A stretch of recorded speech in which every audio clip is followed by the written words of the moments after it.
ನಮಸ್ಕಾರ, ನೀವು ನೋಡ್ತಾ ಇದ್ದೀರಾ ಫ್ರೀಡಮ್ ಟಿವಿ. ನಾನು ಭೀಮೇಶ್ ಗೋನಾಳ್. ವೀಕ್ಷಕರೇ, ದರ್ಶನ್ ಅವರ ಒಂದು ಪರಿಸ್ಥಿತಿ ಎಷ್ಟರ ಮಟ್ಟಿಗೆ ಬಂದ್ಬಿಟ್ಟಿದೆ ಅಂದರೆ ಕೋರ್ಟಲ್ಲಿ ಅವರೇ ಕಣ್ಣೀರು ಹಾಕ್ತಾ ಇದ್ದಾರೆ. ನನಗೆ ಈ ಒಂದು ಜೀವನನೇ ಬೇಡ, ನನಗೆ ವಿಷ ಕೊಟ್ಬಿಡಿ ಅನ್ನೋ ಒಂದು ಪರಿಸ್ಥಿತಿಗೆ, ಆ ಥರ ಕೇಳೋ ಪರಿಸ್ಥಿತಿಗೆ ಬಂದು ನಿಂತ್ಕೊಂಡ್ಬಿಟ್ಟಿದ್ದಾರೆ. ಹಾಗಾದರೆ ಯಾವ ಥರ ಇದ್ದಂತಹ ಒಂದು ದರ್ಶನ್ ಯಾಕೆ ಈಗಾಗ್ಬಿಟ್ರು, ಯಾಕೆ ಈ ಒಂದು ಪರಿಸ್ಥಿತಿಗೆ ಬಂದರು? ಎಷ್ಟೆಲ್ಲ ಸಿನಿಮಾಗಳನ್ನು ಮಾಡಿ ಅಭಿಮಾನಿಗಳಿಗೆ, ಕೋಟ್ಯಾಂತರ ಅಭಿಮಾನಿಗಳ ಒಂದು ಪ್ರೀತಿಯನ್ನು ಗಳಿಸಿ ದೊಡ್ಡ ದೊಡ್ಡ ಕಾರು ಬಂಗ್ಲೆಯಲ್ಲಿ ವಾಸ ಮಾಡಿದಂತಹ ಒಂದು ವ್ಯಕ್ತಿ ಇವತ್ತು ಜೈಲಿನಲ್ಲಿ ಕಣ್ಣೀರು ಹಾಕುವಂಥ ಪರಿಸ್ಥಿತಿಗೆ ಬಂದು ನಿಂತುಬಿಟ್ಟಿದ್ದಾರೆ. ನಿಮಗೆಲ್ಲ ಗೊತ್ತು ಸಾಮಾನ್ಯವಾಗಿ ಏನು ಆಗಿದೆ ದರ್ಶನ್ ಅವರ ಒಂದು ವಿಚಾರದಲ್ಲಿ. ರೇಣುಕಾಸ್ವಾಮಿ ಅವರ ಒಂದು ಕೊಲೆ ಪ್ರಕರಣದಲ್ಲಿ ಏನಿತ್ತು, ಅವರು ಆರೋಪಿಯಾಗಿ ಇದು 2ನೇ ಬಾರಿಗೆ ಜೈಲಿಗೆ ಹೋಗಿರುವಂಥದ್ದವರು. ಈ ಮೊದಲು ಏನಿದ್ರು, ಅವರು ಜೈಲಲ್ಲಿದ್ದರೂ ಕೂಡ ಒಂದು ಸ್ವಲ್ಪ ಖುಷಿಯಾಗಿದ್ದರು, ನಗ್ತಾ ಇದ್ರು. ಆದರೆ ಈಗ ಯಾಕೆ ಇಷ್ಟರ ಮಟ್ಟಿಗೆ ಬಂದ್ಬಿಟ್ಟಿದೆ ಅವರ ಒಂದು ಮನಸ್ಥಿತಿ? ದೈಹಿಕವಾಗಿ ಮಾನಸಿಕವಾಗಿ ಎರಡೂ ಕಡೆಯಿಂದ ಕುಗ್ಗಿ ಹೋಗ್ತಾ ಇದ್ದಾರೆ ದರ್ಶನ್ ಅವರು. ಯಾಕೆ ಹೀಗಾಯಿತು ದರ್ಶನ್ ಅವರ ಒಂದು ವಿಚಾರದಲ್ಲಿ? ಯಾಕಂದರೆ ಪ್ರತಿ ಬಾರಿಯೂ ಕೂಡ ಅವರು ಜೈಲಿನಲ್ಲಿ ಇದ್ದಾಗ ಅವರ ಮುಖದಲ್ಲಿ ಸ್ವಲ್ಪ ಆದರೂ ನಗು ಕಾಣಿಸ್ತಾ ಇತ್ತು, ಮತ್ತು ಅವರ ಒಂದು ದೈಹಿಕ ಪರಿಸ್ಥಿತಿ ಕೂಡ ಸ್ವಲ್ಪ ಚೆನ್ನಾಗೇ ಇತ್ತು. ಆದರೆ ಈಗ ಅವರ ದೇಹನೂ ಕುಗ್ಗಿದೆ, ಅವರ ಮನಸ್ಥಿತಿ ಕೂಡ ಕುಗ್ಗಿದೆ ಅನ್ನೋ ಥರ ಕಾಣ್ತಾ ಇದೆ. ನೀವು ಸಾಮಾನ್ಯವಾಗಿ ಅವರ ಫೋಟೋಗಳನ್ನು ನೋಡಿರ್ತೀರ, ಜೈಲಲ್ಲಿ ಈಗ ಹೇಗಿದ್ದಾರೆ ಅಂತ, ಮೊದಲು ಹೇಗಿದ್ರು ಅಂತ ಕೂಡ ನೀವು ನೋಡಿದ್ದೀರ. ಈ ಹಿಂದೆ ಅವರು ಪರಪ್ಪನ ಅಗ್ರಹಾರ ಜೈಲಲ್ಲಿದ್ದರು, ಅಲ್ಲಿಂದ ಬಳ್ಳಾರಿ ಜೈಲಿಗೆ ಶಿಫ್ಟ್ ಆದರು. ಶಿಫ್ಟ್ ಆಗೋಕ್ಕೆ ಕಾರಣ ಏನು? ಇಲ್ಲಿ ಅವರಿಗೆ ಪರಪ್ಪನ ಅಗ್ರಹಾರ ಜೈಲಲ್ಲಿ ತುಂಬ ಫೆಸಿಲಿಟಿ ಕೊಡ್ತಾ ಇದ್ದಾರೆ, ರಾಜ ಆತಿಥ್ಯವನ್ನು ಕೊಡ್ತಾ ಇದ್ದಾರೆ, VIP ಒಂದು ಟ್ರೀಟ್ಮೆಂಟ್ ಸಿಕ್ಕಿತ್ತು, ಅದನ್ನು ಬಳಸ್ಕೊಂಡಿದ್ರು. ಮಗ್ಗನ ಹಿಡ್ಕೊಂಡು ಸಿಗರೇಟನ್ನು ಸೇರಿಕೊಂಡು ಕೆಲವೊಬ್ಬರ ಜೊತೆ, ರೌಡಿ ಶೀಟರ್ಗಳ ಜೊತೆ ಕೂತ್ಕೊಂಡು ಇವರು ಚೆನ್ನಾಗಿದ್ದಾರೆ, ಸುಖವಾಗಿದ್ದಾರೆ ಅನ್ನೋ ರೀತಿ ಒಂದು ಆರೋಪ ಬಂದಿತ್ತು. ವಿಡಿಯೋ, ಅದು ಒಂದು ಇಮೇಜ್ ವೈರಲ್ ಆಗಿತ್ತು. ಅದಕ್ಕೆ ಅವ್ರನ್ನ ಬಳ್ಳಾರಿ ಜೈಲಿಗೆ ಶಿಫ್ಟ್ ಮಾಡಿದ್ರು. ಬಳ್ಳಾರಿ ಜೈಲಿಗೆ ಹೋದಾಗ ಕೂಡ ದರ್ಶನ್ ಅವರು ಒಂದು ರೀತಿಗೆ ಅಲ್ಲಿ ಕೂಡ ಸ್ವಲ್ಪ ಚೆನ್ನಾಗೇ ಇದ್ರು ಅಂತ ಅನಿಸುತ್ತೆ. ಯಾಕಂತಂದರೆ ಅವರನ್ನು ನೋಡೋಕ್ಕೆ ಬಂದಾಗ ದರ್ಶನ್ ಹೊರಗಡೆ ಬ್ಯಾಗ್ ಹಿಡ್ಕೊಂಡು ಬರ್ತಾ ಇದ್ರು. ನೀವು ನೋಡಿರ್ತೀರ, ಗಮನಿಸಿರ್ತೀರ ಆ ಒಂದು ವಿಡಿಯೋಗಳನ್ನ. ನಗ್ತಾನೆ ಬರ್ತಾ ಇದ್ರು. ಅಭಿಮಾನಿಗಳು ಯಾರಾದರೂ ಕೂಗಿದ್ರೆ ಅವರಿಗೆ ಹಾಯ್ ಮಾಡುವಂಥ, ಒಂದು ಸನ್ನೆ ಮಾಡುವಂಥ, ನಗುವಿನ ಮೂಲಕ ಸನ್ನೆ ಕೊಡುವಂಥ ಒಂದು ಕೆಲಸವನ್ನು ಕೂಡ ಮಾಡ್ತಾ ಇದ್ರು. ಆದರೆ ಈಗ ಅವರ ಪರಿಸ್ಥಿತಿ ಹಾಗಿಲ್ಲ. ಜೈಲಲ್ಲಿ ಕಣ್ಣೀರು ಹಾಕ್ತಾ ಇದ್ದಾರೆ. ನನಗೆ ಜೈಲಲ್ಲಿ ಸರಿಯಾದ ವ್ಯವಸ್ಥೆ ಇಲ್ಲ, ಅನುಕೂಲ ಇಲ್ಲ, ನನಗೆ ಅಲ್ಲಿ ಇರೋಕ್ಕಾಗ್ತಾ ಇಲ್ಲ, ನನಗೆ ವಿಷಾನ ಕೊಟ್ಬಿಡಿ, ಜೈಲು ನನಗೆ ನರಕ ಅನಿಸ್ತಾ ಇದೆ, ಈ ಜೈಲು ನರಕ ಸಹಿಸೋಕೆ ನನಗೆ ಆಗ್ತಾ ಇಲ್ಲ. ಅಷ್ಟರ ಮಟ್ಟಿಗೆ ಅವ್ರ ಮನಸ್ಸಿಗೆ ನೋವಾಗಿರುವಂಥದ್ದು. ಇವರು ಹೊರಗಡೆ ಇದ್ದಾಗ ಯಾವ ರೀತಿ ಆಗಿದ್ರು, ಎಷ್ಟು ಚೆನ್ನಾಗಿ ಬದುಕಿದ್ರು, ಐಷಾರಾಮಿ, ಕಾರು, ಬಂಗ್ಲೆ, ಜೀವನ, ಹೆಸರು, ದುಡ್ಡು, ಅಭಿಮಾನಿಗಳು ಎಲ್ಲ ಕೂಡ ಇತ್ತು ದರ್ಶನ್ಗೆ. ಆದರೆ ಈ ಪರಿಸ್ಥಿತಿಗೆ ಬರೋಕ್ಕೆ ಕಾರಣ ಏನು? ದರ್ಶನ್ ಅವರು ಮಾಡಿಕೊಂಡಂತಹ ಒಂದು ಎಡವಟ್ಟ ಅಥವಾ ಬೇರೆಯವರು ಮಾಡಿದ್ರಿಂದ ಇವ್ರಿಗೆ ಈ ಪರಿಸ್ಥಿತಿ ಬಂತ? ಇನ್ನೂ ಕೂಡ ಗೊತ್ತಾಗ್ತಿಲ್ಲ. ಆರೋಪಿಯಾಗಿದ್ದಾರೆ ಅಷ್ಟೇ, ಅಪರಾಧಿ ಅಂತ ಏನೂ ಅಲ್ಲ, ಜಸ್ಟ್ ಆರೋಪಿ. ಈಗ ಅವರು ಈ ಒಂದು ಪ್ರಕರಣ ಸಾಬೀತು ಆಗೋ ತನಕ ಹಾಗಾದ್ರೆ ದರ್ಶನ್ ಅವರು ಜೈಲಲ್ಲೇ ಇರಬೇಕಾಗುತ್ತಾ? ನನಗೆ ಸುಮ್ಮನೆ ಹೀಗೆ ಟಾರ್ಚರ್ ಕೊಡೋ ಬದಲು ನನ್ನನ್ನು ಸಾಯಿಸ್ಬಿಡಿ ಅಂತ ಅವರ ಬಾಯಿಂದನೇ ಬರ್ತಾ ಇರುವಂಥ ಮಾತುಗಳು ಇವೆಲ್ಲ. ನಾವೇನು ಸುಮ್ಮನೆ ಹೇಳ್ತಾ ಇಲ್ಲ, ಕೋರ್ಟ್ನಲ್ಲಿ ಹೇಳಿರುವಂಥ ಮಾತುಗಳು. ದರ್ಶನ್ ಅವರ ಮನಸ್ಥಿತಿ, ಅವ್ರಿಗೆ ಎಷ್ಟು ನೋವಾಗಿದೆ ಈ ಒಂದು ವಿಚಾರದಲ್ಲಿ. ವಿಷ ಕೊಟ್ಬಿಡಿ, ನಾನು ತಗೊಂಡು ಸತ್ತೋಗ್ಬಿಡ್ತೀನಿ, ಬೇಡ ನನಗೆ ಒಂದು ಈ ಜೀವನ. ಕಟಕಟಿಯಲ್ಲಿ ಈ ರೀತಿಯಾಗಿ ಮಾತನಾಡ್ತಾ ಭಾವುಕರಾಗಿ ಜಡ್ಜ್ ಮುಂದೆ ಹೇಳ್ಕೊಂಡಿರುವಂಥದ್ದು ದರ್ಶನ್ ಅವರು. ಸ್ವಾಮಿ, ನನಗೆ ಇಷ್ಟೊಂದು ನೋವಾಗ್ತಾ ಇದೆ ಅಂತ. ದರ್ಶನ್ ಅವರ ಒಂದು ಕರ್ಮ ಅನ್ನೋದೇನಿರುತ್ತೆ ಅದು ಯಾರನ್ನೂ ಸುಮ್ಮನೆ ಬಿಡಲ್ಲ ಅಂತ ಹೇಳ್ತಾರೆ. ಎಲ್ಲೋ ಇವರು ತಪ್ಪು ಮಾಡಿದ್ರೋ ಇಲ್ವೋ ಗೊತ್ತಿಲ್ಲ, ಅಥವಾ ಅದಕ್ಕೆ ಸಹಕರಿಸಿದ್ರೋ ಇಲ್ಲ ಗೊತ್ತಿಲ್ಲ. ಆದರೆ ದರ್ಶನ್ ಅವರನ್ನ ಸಂಕಟಗಳು, ನೋವುಗಳು ಹುಡುಕಿಕೊಂಡು ಬರ್ತಾನೇ ಇದೆ. ಜೈಲಿಗೆ ಹೋಗಿದ್ರು, ಜಾಮೀನು ಮೇಲೆ ಹೊರಗೆ ಬಂದರು, ಸ್ವಲ್ಪ ಚೆನ್ನಾಗಿದ್ರು, ಶೂಟಿಂಗಲ್ಲೆಲ್ಲ ಮಾಡ್ಕೊಂಡು ಬಂದರು, ಬೇರೆ ಬೇರೆ ದೇಶಗಳಿಗೆ ಹೋಗಿದ್ರು, ಚೆನ್ನಾಗೇ ಇತ್ತು ಒಂದು ರೀತಿಗೆ. ಮತ್ತೆ ಆಮೇಲೆ ಮತ್ತೆ ಸಂಕಷ್ಟ ಬಂದಿತ್ತು. ಈಗ ಜೈಲು 2ನೇ ಬಾರಿಗೆ ಜೈಲಲ್ಲಿರುವಂಥದ್ದು. ಅವ್ರು ಹೇಳ್ತಾರೆ, ಜೈಲಲ್ಲಿ ನನಗೆ ಕನಿಷ್ಠ ಸವಲತ್ತು ಕೂಡ ಸಿಗ್ತಾ ಇಲ್ಲ. ಬೇರೆ ಬೇರೆ ಕೈದಿಗಳಿಗೆ ಏನು ಕೊಡ್ತಾ ಇದ್ದಾರೆ ಆ ಸೌಲಭ್ಯ ಕೂಡ ನನಗೆ ಸಿಗ್ತಾ ಇಲ್ಲ. ಈ ಹಿಂದೆ ಅವರಿಗೆ VIP ಟ್ರೀಟ್ಮೆಂಟ್ ಇತ್ತು. 2ನೇ ಬಾರಿಗೆ ಸುಪ್ರೀಂ ಕೋರ್ಟ್ ಏನೋ ಒಂದು ಆದೇಶವನ್ನು ಕೊಡ್ತು, ಯಾವುದೇ ರೀತಿ VIP ಟ್ರೀಟ್ಮೆಂಟನ್ನು ಕೊಡಬೇಡಿ, ಸಾಮಾನ್ಯ ಕೈದಿಗಳಿಗೆ ಕೊಡುವಂತಹ ಒಂದು ಸವಲತ್ತುಗಳನ್ನು ಕೊಡಿ ಅಂತ ಹೇಳ್ತು. ಅದೇ ರೀತಿಯಾಗಿ ಅಲ್ಲಿನ ಅಧಿಕಾರಿಗಳು ಶಿಸ್ತಾಗಿ ನಡ್ಕೊಂಡ್ರು. ದಯಾನಂದ್ ಅವರು ಈ ಒಂದು ಜೈಲಿನ ಮುಖ್ಯಸ್ಥರಾಗಿ, ನಿರ್ದೇಶಕರಾಗಿ ಇರುವಾಗ ಹೀಗಾಗ್ತಾ ಇದೆಯಾ ಏನಂತ ಒಂದು ಗೊತ್ತಾಗ್ತಿಲ್ಲ. ಆದರೆ ದರ್ಶನ್ ಅವರು ಹೇಳ್ಕೊಂಡಿದ್ದಾರೆ, ಒಂದು ಬೆಡ್ಶೀಟ್ ಕೂಡ ನನಗೆ ಕೊಡ್ತಾ ಇಲ್ಲ, ಕೊಡಿ ಅಂದರೆ ನನಗೆ ಕೊಡ್ತಾ ಇಲ್ಲ, ನಾನು ಕೇಳ್ತಾ ಇದ್ದೀನಿ. ಒಂದು ತಲೆದಿಂಬು ಕೂಡ ನನಗೆ ಕೊಡ್ತಾ ಇಲ್ಲ ಸ್ವಾಮಿ.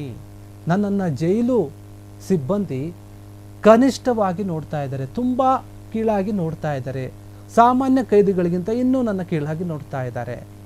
ಜೈಲು ಕೋಣೆಯಿಂದ ಹೊರಗೆ ಬಿಡೋಕ್ಕೆ ನನ್ನ ಬಿಡ್ತಾ ಇಲ್ಲ. ನಾನೇನು ಮಾಡಬೇಕು? ಸೂರ್ಯನ ದರ್ಶನ ಮಾಡಿ, ಸೂರ್ಯನ ಒಂದು ದರ್ಶನ ಮಾಡಿ ಎಷ್ಟೋ ದಿನ ಆಗಿಬಿಟ್ಟಿದೆ. ನಾನು 4 ಗೋಡೆಗಳ ಮಧ್ಯೆನೇ ಕೊರಗ್ತಾ ಇದ್ದೀನಿ. ನನಗೆ ಈ 4 ಗೋಡೆ ಬಿಟ್ಟರೆ ಬೇರೆ ಏನೂ ಇಲ್ಲ. ಯಾರನ್ನೂ ನಾನು ಭೇಟಿ ಮಾಡೋಕ್ಕಾಗ್ತಾ ಇಲ್ಲ, ಹೊರಗಡೆ ಬರೋಕ್ಕಾಗ್ತಿಲ್ಲ, ವಾಕಿಂಗ್ ಮಾಡೋಕ್ಕಾಗ್ತಿಲ್ಲ, ಸಾಮಾನ್ಯ ಕೈದಿಗಳ ಜೊತೆ ಮಾತಾಡೋಕ್ಕಾಗ್ತಾ ಇಲ್ಲ ನನಗೆ ಅಂತ ಹೇಳ್ತಾ ಇರುವಂಥದ್ದು. ಯಾಕೆ ನನಗೆ ಇಷ್ಟು ಟಾರ್ಚರನ್ನು ಮಾಡ್ತಾ ಇದ್ದೀರಿ ಅಂತ ಹೇಳ್ಬಿಟ್ಟು ದರ್ಶನ್ ಕಣ್ಣೀರು ಹಾಕಿರುವಂಥದ್ದು. ಕೇಳ್ಕೊಂಡು ಬೇಡ್ಕೊತಾ ಇದ್ದಾರೆ ದರ್ಶನ್. ಆರ್ಡರ್ ಮಾಡುವ ಪರಿಸ್ಥಿತಿಯಲ್ಲಿದ್ದಂತಹ ದರ್ಶನ್ ಈಗ ಬೇಡಿಕೊಳ್ಳುವಂತಹ ಪರಿಸ್ಥಿತಿಗೆ ಬಂದ್ಬಿಟ್ಟಿದ್ದಾರೆ. ಹೇಗಿದ್ರು ಒಂದಾನೊಂದು ಕಾಲದಲ್ಲಿ ಅವ್ರು ಹೇಳ್ತಾ ಇದ್ರು, ನಾನು ಲೈಟ್ ಬಾಯ್ ಆಗಿ ಕೆಲಸ ಮಾಡಿ ಬೆಳ್ಕೊಂಡು ಬಂದು ಈ ಮಟ್ಟಕ್ಕೆ ಬಂದು ನಿಂತಿದ್ದೀನಿ. ಈಗ ಲ್ಯಾಂಬೋರ್ಗಿನಿ ಕಾರಲ್ಲಿ ಓಡಾಡುವಂತಹ ಒಂದು ಸಾಮರ್ಥ್ಯ ನನಗಿದೆ, ಕೋಟ್ಯಾಂತರ ರೂಪಾಯಿ ಬೆಲೆ ಬಾಳುತ್ತೆ ಆ ಒಂದು ಕಾರು ಅಂತ ಹೇಳ್ಕೊಂತಿದ್ರು. ಆದರೆ ಈಗ ಅವರು ಕಣ್ಣೀರು ಹಾಕ್ತಾ ಇದ್ದಾರೆ. ಏನು ಕೋರ್ಟ್ನಲ್ಲಿ ವಿಚಾರಣೆ ನಡೀತಾ ಇತ್ತಲ್ಲ, ಆಗ ಹೇಳಿರುವಂಥದ್ದು. ತಿಂಡಿ ಸರಿಯಾಗಿಲ್ಲ, ನನಗೆ ಮಲಗೋಕೆ ಆಗ್ತಾ ಇಲ್ಲ, ಮಲಗಿ ನನಗೆ ಅನಾರೋಗ್ಯ ಆಗ್ತಾ ಇದೆ, ನನ್ನ ಕೈಗೆ ಫಂಗಸ್ ಇನ್ಫೆಕ್ಷನ್ ಆಗಿದೆ ಸ್ವಾಮಿ, ಗಾಯ ಕೂಡ ಆಗಿದೆ ನನಗೆ, ಅದನ್ನು ಯಾರೂ ತಲೆ ಕೆಡಿಸ್ಕೊಳ್ತಾ ಇಲ್ಲ. ವೈದ್ಯರು ಸಹ ನನಗೆ ಸರಿಯಾಗಿ ಒಂದು ಟ್ರೀಟ್ಮೆಂಟನ್ನು ಕೊಡ್ತಾ ಇಲ್ಲ. ಪರಪನಾಗ್ರಹಾರ ಜೈಲು ನನಗೆ ಅಕ್ಷರಶಃ ಒಂದು ನರಕ ಆಗ್ಬಿಟ್ಟಿದೆ. ನರಕದಲ್ಲಿ ಇರೋದಕ್ಕಿಂತ ನಾನು ಸಾಯೋದ ಮೇಲು, ಅದಕ್ಕೆ ನನಗೆ ಒಂಚೂರು ವಿಷ ಕೊಟ್ಬಿಡಿ, ನೀವೇ ನಿಮ್ಮ ಕೈಯಾರ ಕೊಟ್ಬಿಡಿ, ನಾನು ಸಾಯ್ತೀನಿ ಹೀಗಂತ ಜಡ್ಜ್ ಮುಂದೆ ಕಣ್ಣೀರು ಹಾಕ್ತಾ ಗೊಳೋ ಅಂತ ಹೇಳ್ತಾ ದರ್ಶನ್ ಬೇಡ್ಕೊಳ್ತಾ ಇದ್ದಾರೆ ಅಂತಂದರೆ ಇದು ಅಭಿಮಾನಿಗಳಿಗೆ, ಅವರ ಒಂದು ಅಭಿಮಾನಿಗಳಿಗೆ ಎಷ್ಟು ನೋವಾಗಬಹುದು.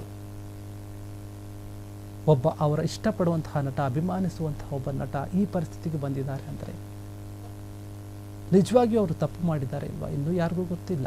ಆದರೆ ಆರೋಪಿ ಆಗಿರುವಾಗಲೂ ಇಷ್ಟೊಂದು ಕಷ್ಟ ಅನುಭವಿಸ್ತಾ ಇದ್ದಾರೆ ಅಂತಂದರೆ ದರ್ಶನ್ ಒಂದು ಮನಸ್ಥಿತಿ ಹೇಗೆ ಬಂದ್ಬಿಟ್ಟಿದೆ ಅಂದರೆ ಬದುಕೋದೇ ಬೇಡ ಅಂತ ಬಂದ್ಬಿಟ್ಟಿದೆ. ದರ್ಶನ್ ಅವರ ಒಂದು ಫ್ಯಾನ್ಸ್ ಏನಿದ್ದಾರೆ ಅವರು ಕೂಡ ಕುಗ್ಗಿ ಹೋಗ್ತಾ ಇದ್ದಾರೆ ಎಲ್ಲೋ ಒಂದು ಕಡೆ, ನಮ್ಮ ಒಂದು ನಟನಿಗೆ ಹಿಂಗೆ ಆಗ್ಬಿಡ್ತಲ್ಲ ಅಂತ. ದರ್ಶನ್ ಪರಿಸ್ಥಿತಿಯನ್ನು ಕಂಡು ಮರುಗ್ತಾ ಇದ್ದಾರೆ ಫ್ಯಾನ್ಸ್, ಕಣ್ಣೀರು ಹಾಕ್ತಾ ಇದ್ದಾರೆ. ಅಯ್ಯೋ ನಮ್ಮ ಬಾಸ್ಗೆ, ನಮ್ಮ ಹೀರೋಗೆ ಇದೆಂಥ ಪರಿಸ್ಥಿತಿ ಬಂದ್ಬಿಡ್ತಪ್ಪ, ಯಾಕೆ ಹೀಗೆ ನಮ್ಮ ಬಾಸ್ಗೆ ನೀವು ಟಾರ್ಚರ್ ಕೊಡ್ತಾ ಇದ್ದೀರಿ ಅಂತ ಅವರು ಮಾತನಾಡ್ತಾ ಇದ್ದಾರೆ. ಜೈಲು ಅಧಿಕಾರಿಗಳ ವಿರುದ್ಧ ಕೋಪ ಮಾಡ್ಕೋತಾ ಇದ್ದಾರೆ. ಬಟ್ ಯಾರೇ ಏನೇ ಕೋಪ ಮಾಡಿಕೊಂಡ್ರು ಕಾನೂನು ಅನ್ನೋದು ಎಲ್ರಿಗೂ ಒಂದೇ. ಒಂದು ವಿಚಾರದಲ್ಲಿ ಅವ್ರಿಗೇನಾದರೂ ಆರೋಪ ಕೇಳಿ ಬಂದಾಗ ಅವರನ್ನು ವಿಚಾರಣೆ ಮಾಡೋದು, ಕೋರ್ಟ್ನ ಆದೇಶದಂತೆ ಪಾಲಿಸೋದು ಎಲ್ಲರೂ ಕೂಡ ಕರ್ತವ್ಯ.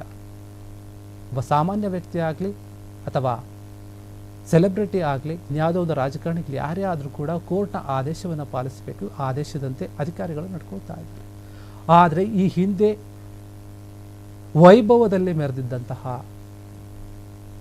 ತಾನು ಬೇಕನ್ನಿಸಿದ್ದನ್ನು ತಗೊಳ್ತಿದ್ದಂತಹ, ಏನು ಬೇಕದು ತಿನ್ನಕ್ಕೆ ಎಲ್ಲಿಗೆ ಬೇಕು ಅಲ್ಲಿಗೆ ಹೋಗ್ತಾ ಇದ್ರು. ಆದರೆ ಈಗ ಅದು ಏನೂ ಇಲ್ಲ. ಕನಿಷ್ಠ ಪಕ್ಷ ಒಂದು ತಿಂಡಿಗೂ ಬೇಡ್ಕೋಬೇಕು, ಒಂದು ಬೆಡ್ಶೀಟ್ಗೂ ಬೇಡ್ಕೋಬೇಕು, ದಿಂಬಿಗೂ ಬೇಡ್ಕೋಬೇಕು, ನನ್ನ ಹೊರಗೆ ಬಿಡಿ ಅಂತ ಕೂಡ ಬೇಡ್ಕೋಬೇಕು, ಅಂಗಲಾಚಬೇಕು ಅಂಥ ಪರಿಸ್ಥಿತಿಗೆ ಬಂದು ನಿಂತ್ಬಿಟ್ರಲ್ಲ. ಇದೆಂಥ ಒಂದು ಕೆಟ್ಟ ಸಮಯ ದರ್ಶನ್ ಅವ್ರದ್ದು ಅಂತ. ನಿಜವಾಗಿಯೂ ಕೂಡ ಇದು ಒಂದು ಅವರ ಒಂದು ಕೆಟ್ಟ ಸಮಯ ಅಂತಲೇ ಹೇಳ್ಬೋದು. ಯಾವ ವ್ಯಕ್ತಿ ಜೀವನದಲ್ಲಿ ಏನಾದರೂ ತಪ್ಪು ಮಾಡಿದ್ರೆ ಅದಕ್ಕೆ ಸಪೋರ್ಟ್ ಮಾಡಿದ್ರೆ ಪರಿಸ್ಥಿತಿ ಹೇಗೆ ಬದಲಾಗ್ಬಿಡುತ್ತೆ, ಜೀವನ ಅನ್ನೋದು ಹೆಂಗೆ ಪಾಠ ಕಲಿಸುತ್ತೆ ಅನ್ನೋದಕ್ಕೆ ಇದೊಂದು ಉದಾಹರಣೆ ಅಂತ ಹೇಳ್ಬೋದು. ಯಾಕಂತಂದರೆ ಕರ್ಮ ಅನ್ನೋದು ಯಾರನ್ನೂ ಸುಮ್ಮನೆ ಬಿಡಲ್ಲ. ಪ್ರತಿ ಬಾರಿ ನಾನು ಹೇಳ್ತಾ ಇದ್ದೀನಿ, ಇವರ ಒಂದು ವಿಚಾರದಲ್ಲಿ ಕೂಡ ಹಾಗೆ ಆಗಿರುವಂಥದ್ದು. ತುಂಬ ಚೆನ್ನಾಗಿದ್ದ ವ್ಯಕ್ತಿ ತುಂಬ ಕೆಳಮಟ್ಟಕ್ಕೆ ಬಂದು ಈ ಥರ ಆಗ್ತಾನೆ ಅನ್ನೋದಕ್ಕೆ ಇದೊಂದು ಉದಾಹರಣೆ. ಏನು ಬೇಕು ಅದು ತಗೋಬೇಕಿತ್ತು, ಯಾವ ರೀತಿಯಾಗದು ಇರ್ಬೋದಿತ್ತು, ಯಾಕೆ ಬೇಕಿತ್ತು ಅನ್ನೋ ಪ್ರಶ್ನೆ ಕೂಡ ಮೂಡಿದೆ ಈ ಒಂದು ವಿಚಾರದಲ್ಲಿ. ಆದರೆ ದರ್ಶನ್ ಅವರ ಪರಿಸ್ಥಿತಿ ಏನಿದೆ ಈಗಿನ ಮಾತ್ರ ತುಂಬ ಊಹೆ ಮಾಡ್ಕೊಳ್ಳೋಕ್ಕಾಗಲ್ಲ. ಅವ್ರ ಮಾತುಗಳನ್ನು ಕೇಳಿದಾಗ ಕೆಲವರಿಗೆ ಅವರ ಅಭಿಮಾನಿಗಳು ನಿಜವಾಗೂ ಕಣ್ಣೀರು ಹಾಕಿರಬಹುದು ಅನಿಸುತ್ತೆ ನನಗಂತೂ. ಆದರೆ ನಿಜವಾಗಿಯೂ ಕೂಡ ಅವರ ಒಂದು ಪರಿಸ್ಥಿತಿಗೆ ಅವರೇ ಕಾರಣನ ಅಥವಾ ಬೇರೆಯವರ ಗೊತ್ತಿಲ್ಲ. ಏನೋ ದರ್ಶನ್ ಅವರ ಒಂದು ಮಾತುಗಳು ಹಿಂಗೆ ಕೇಳ್ಕೊಂಡಿದ್ದಾರೆ ಅಂತ ಕೇಳಿದಾಗ ನಿಜವಾಗಿಯೂ ಕೂಡ ಎಂಥವ್ರಿಗೂ ಬೇಜಾರಾಗುತ್ತೆ. ಆದರೆ ಕೆಲವರು ತಪ್ಪು ಮಾಡೋರಿಗೆ ಶಿಕ್ಷೆ ಆಗಬೇಕು ಅಂತ ಹೇಳ್ತಾರೆ. ಹೌದು, ನಿಜ. ಈ ಒಂದು ವಿಚಾರದಲ್ಲಿ ತಪ್ಪು ಯಾರು ಮಾಡಿರ್ತಾರೋ ಅವ್ರಿಗೆ ಶಿಕ್ಷೆ ಆಗಲಿ ಕಾನೂನು ರೀತಿಯಲ್ಲಿ. ಆದರೆ ದರ್ಶನ್ ಅವರು ನನಗೆ ಟಾರ್ಚರ್ ಆಗ್ತಾ ಇದೆ ಅಂತ ಹೇಳ್ಕೊಳ್ತಾ ಇದ್ದಾರೆ. ಟಾರ್ಚರ್ ಕೊಡುವಂಥ ಅಗತ್ಯ ಇಲ್ಲ ಕಾನೂನಿಗೆ ಆಗಲಿ ಅಥವಾ ಅಧಿಕಾರಿಗಳಿಗೆ ಆಗಲಿ. ಅವರ ಒಂದು ಕೆಲಸವನ್ನು ಅವರು ಮಾಡ್ತಾ ಇದ್ದಾರೆ. ಆದರೆ ದರ್ಶನ್ ಅವರ ಮನಸ್ಥಿತಿ ಹಾಗಾಗ್ಬಿಟ್ಟಿದೆ ಒಳಗಡೆ ಇದ್ದು. ಯಾಕಂದರೆ ತುಂಬ ಚೆನ್ನಾಗಿ ಬೆಳೆದಂಥವ್ರು, ಚೆನ್ನಾಗಿದ್ದಂಥವರು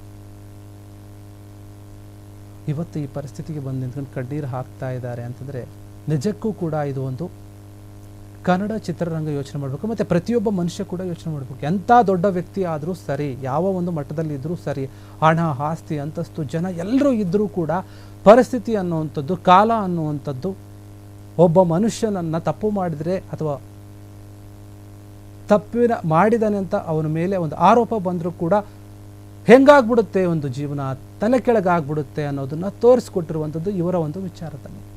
ಹೀಗಾಗಿ ಸದ್ಯ ದರ್ಶನ್ ಅವರು ಇನ್ನು ಜೈಲಲ್ಲಿದ್ದಾರೆ. ಮುಂದೆ ಅವರ ಒಂದು ವಿಚಾರಣೆಯಲ್ಲಿ ಏನಾಗುತ್ತೋ ಅಂತ ಗೊತ್ತಿಲ್ಲ. ಅವರ ಅಭಿಮಾನಿಗಳಿಗಂತೂ ನಮ್ಮ ಹೀರೋ ಹೊರಗಡೆ ಬರಬೇಕು, ಮೊದಲಿನ ಥರ ಚೆನ್ನಾಗಿರ್ಬೇಕು, ಸಿನಿಮಾಗಳನ್ನು ಮಾಡಬೇಕು, ನಾವು ಅವರನ್ನು ನೋಡಬೇಕು ಮೊದಲಿನ ಥರ ಅಂತ ಅನ್ಕೋತಾರೆ. ಅದಾಗುತ್ತೋ ಇಲ್ಲೋ ಗೊತ್ತಿಲ್ಲ.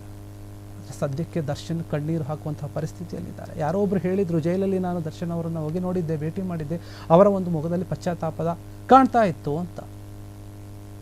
ಅದು ನಿಜವೋ ಸುಳ್ಳೋ ಗೊತ್ತಿಲ್ಲ. ಆದರೆ ದರ್ಶನ್ಗೆ ಈಗ ನಿಜವಾಗ್ಲೂ ಕೂಡ ಜೈಲು ನರಕ ಒಂದು ದರ್ಶನವನ್ನು ಮಾಡಿಸ್ತಾ ಇದೆ, ಕಣ್ಣೀರು ಹಾಕ್ತಾ ಇದ್ದಾರೆ. ಅವರ ಒಂದು ತಪ್ಪಿನ ಅವ್ರಿಗೆ ಅರಿವಾಗಿದೆಯೋ ಇಲ್ಲೋ ಗೊತ್ತಿಲ್ಲ. ಅವ್ರ ಮನಸ್ಸಲ್ಲಿ ಏನು ಕಾಣ್ತಾ ಇದೆಯೋ, ಯಾಕಂದರೆ ಅವರ ಮನೆಯವರು ಕೂಡ ಅವರನ್ನು ಸರಿಯಾಗಿ ನೋಡೋಕೆ ಹೋಗ್ತಾ ಇಲ್ಲ ಅಂತ. ಈಗ ದಿನ ಬರ್ತಾ ಇದ್ರು ಆವಾಗ ಹಿಂದೆ, ಬಟ್ ಈಗ ದಿನ ಬರ್ತಾ ಇಲ್ಲ. ಅವರ ಮನೆಯವರ ಮಧ್ಯೆ ಕೂಡ ಅಂತರ ಆಗ್ತಾ ಇದೆ. ಮನೆಯವ್ರ ಕಡೆ ಸರಿಯಾಗಿ ಬರ್ತಾ ಇಲ್ಲ. ಈ ಕಡೆಗೆ ಜೈಲಲ್ಲಿ ಪರಿಸ್ಥಿತಿ ಹೀಗಿದೆ, ಫ್ಯಾನ್ಸ್ ಈ ಥರ ಮಾತಾಡ್ತಾ ಇದ್ದಾರೆ, ಸಿನಿಮಾಗಳು ನಿಂತ್ಕೊಂಡು ಹೋಗಿದೆ, ಸಂಸಾರ ಈ ಥರ ಆಗಿದೆ, ಮನಸ್ಥಿತಿ ಈ ಥರ ಆಗಿದೆ, ಜೀವನನೇ ಒಂಥರ ನಿಂತ್ಕೊಂಡು ಹೋಗ್ಬಿಟ್ಟಿದೆ ಅನ್ನೋ ಥರ ಆಗ್ಬಿಟ್ಟಿದೆ ಅವರ ಒಂದು ಪರಿಸ್ಥಿತಿ. ಅವರ ಮನಸ್ಸು ಆ ಥರ ಹೇಳ್ತಾ ಇರುವಂಥ, ಅದಕ್ಕೆ ಈ ಮಟ್ಟಕ್ಕೆ ಬಂದು ಅವರು ಸ್ವಾಮಿ ನನಗೆ ಬದುಕೋಕೆ ಇಷ್ಟ ಇಲ್ಲ, ಈ ಜೀವನನೇ ಬೇಡ, ನಾನು ಸತ್ತೋಗ್ಬಿಡ್ತೀನಿ, ನನಗೆ ವಿಷ ಕೊಡಿ ಅಂತ ಕೇಳೋ ಮಟ್ಟಿಗೆ ಬಂದಿರುವಂಥದ್ದು. ದರ್ಶನ್ ಅವರ ಈ ಪರಿಸ್ಥಿತಿಗೆ ಯಾರು ಕಾರಣ? ಅವರೇನ? ಇಲ್ಲ ಅವರೇ ಮಾಡಿಕೊಂಡಂತಹ ಎಡವಟ್ಟ? ಇಲ್ಲ ಅವರ ಹಿಂದೆ ಅವರು ಮಾಡಿದಂತಹ ತಪ್ಪ? ಇದಕ್ಕೆಲ್ಲ ಉತ್ತರ ನೀವು ಯೋಚನೆ ಮಾಡಬೇಕು, ಮತ್ತು ಕಾಲನೇ ನಿರ್ಣಯ ಮಾಡುತ್ತೆ. ನೋಡಬೇಕು ಮುಂದೆ ಏನಾಗುತ್ತೆ ಅಂತ. ಇದಿಷ್ಟು ದರ್ಶನ್ ಅವರಿಗೆ ಸಂಬಂಧಪಟ್ಟಂತಹ ವಿಚಾರ. ನೋಡ್ತಾ ಇರಿ ಫ್ರೀಡಮ್ ಟಿವಿ, ಇದು ಜನಸಾಮಾನ್ಯರ ಶಕ್ತಿ.